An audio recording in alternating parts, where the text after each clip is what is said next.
Abdul Matin master আমরা যদি তার ইতিহাস খুঁজি তাহলে দেখবেন যে অসম যুদ্ধ করেছে।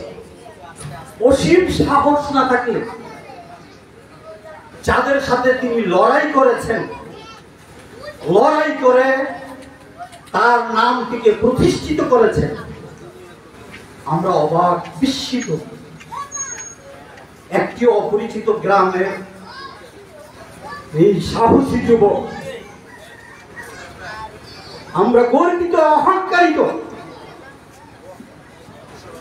আব্দুল মতিন মাস্টার এই গ্রামকে পরিচিতি করেছেন, শুধু নয় একটি অবহেলিত এলাকাকে তিনি সুপরিচিত করেছেন। স্বপ্ন দেখেছেন সমাজ সংস্কারের, তিনি একদল সাহসী যুবক তৈরি করেছেন। আমি যদি তার সার্থকতার ইতিহাস তুলি, আজকে যারা অনেকেই মঞ্চে উপবিষ্ট আছেন, সমাজের অনেক স্তরে উনি যোগ্যতা সম্পন্ন নেতৃত্ব তৈরি করেছেন।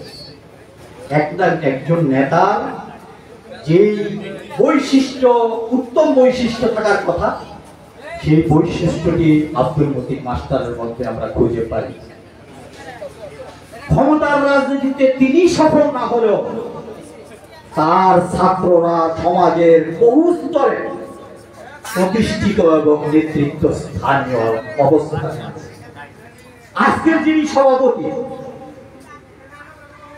আব্দুল মতিন মাস্টারের ছাত্র, আব্দুল মতিন মাস্টারের শিষ্য, তিনি জগৎপুর ইউনিয়নের দাপ্তরের শহীদ চেয়ারম্যান নির্বাচিত হয়েছিলেন। এবং আজকে যিনি আমার শ্রদ্ধেয় বড় ভাই আক্তারুল হক মাস্টার, সমাজের বহু স্তরে উনি নেতৃত্ব দিয়েছেন। আরো যারা বিভিন্ন সমাজের বিভিন্ন স্তরে আছেন, তারা তার সাহায্য পেয়েছেন। তারই গড়া সংগঠনের বিভিন্ন স্তরে নেতৃত্ব দিচ্ছেন। আজকে আমরা আব্দুল মতিন মাস্টারকে হারিয়েছি, একজন সমাজ সেবককে হারিয়েছি। তিনি দৌলতী সমাজ গঠন করার জন্য বহু চেষ্টা করেছেন, স্বপ্ন দেখেছেন এই সমাজকে কিভাবে উন্নতির স্তরে নিয়ে যায়।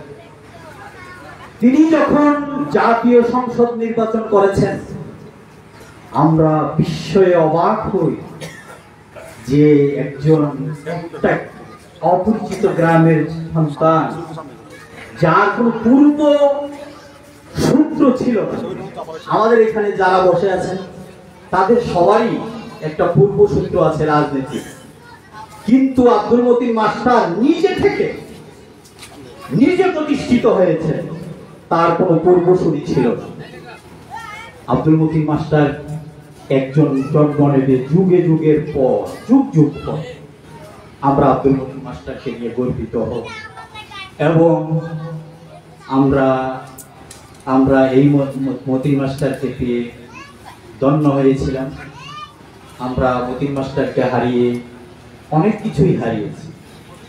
তিনি জাতীয় সংসদে নির্বাচিত হতে পারেননি ঠিকই, কিন্তু উনি স্বপ্ন ছাড়েননি।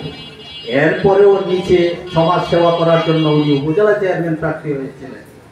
কিন্তু আমাদের দেশের কালচারের কারণে, আমাদের সমাজের যে চরিত্র, রাজনৈতিক চরিত্র, এটার কারণে এরপরে উনি চেয়ারম্যান হওয়ারও আকাঙ্ক্ষা করেছিলেন এই সমাজের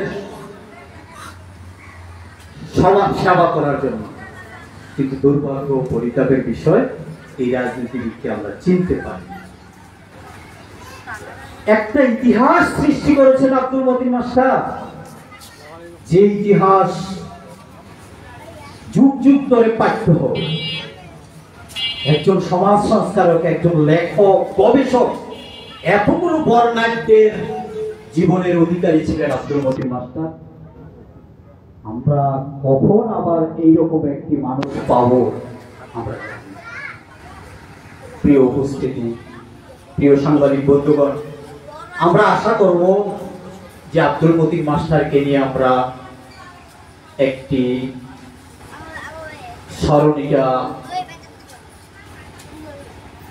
স্মরণিকা বের করবো, যেই স্মরণিকা যারা ওনাকে বেশি করে চিনতেন তার সম্পর্কে লিখবে। কারণ আমরা যদি গুণীকে মর্যাদা দিতে না পারি, গুণী মানুষ তৈরি হবে।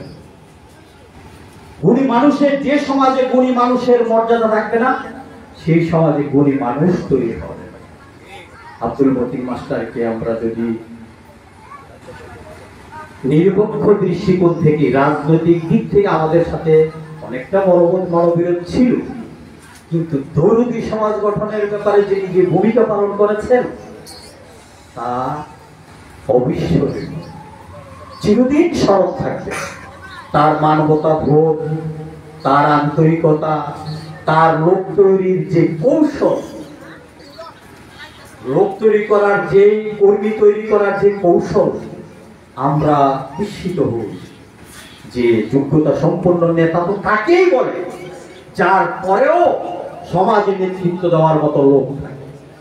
সমাজে বহু নেতা আছে যারা কর্মী তৈরি করতে পারেনি, যারা লোক তৈরি করতে পারে। প্রিয় ভাইয়েরা, আমার বক্তৃতা আর দীর্ঘায়িত করতে চাই না।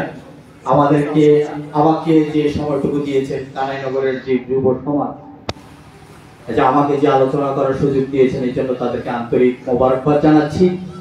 তারা যে আয়োজন করেছেন তার জন্য আমি তাদেরকে ধন্যবাদ দিচ্ছি, তাদেরকে শুকরিয়া জানাই।